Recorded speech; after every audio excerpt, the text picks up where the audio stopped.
Rederij Doeksen en de eigen veerdienst Terschelling hebben een akkoord sletten.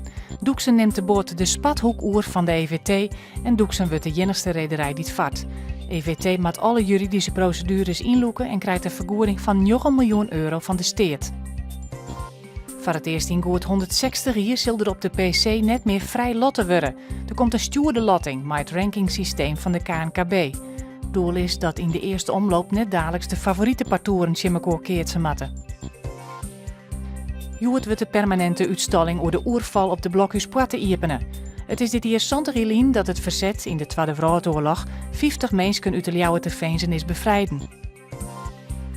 Een smookverbod in de natuurgebieden op Skilge in verband met de Grutte Droegte. Steeds Bosbeheer en de brandwacht op het eiland hebben al maatregels genomen om brand vat te komen. Er worden dit weekend 3000 mensen verwacht op Skilge voor de Fjordtour kuiertocht. Joen en vannacht bewolkt en mistig. Er stiet een zwakke zuidwestenwind, het wordt 8 graden. Morgen is het 17 graden, er stiet net volle wind, maar de kans op een bui neemt alta.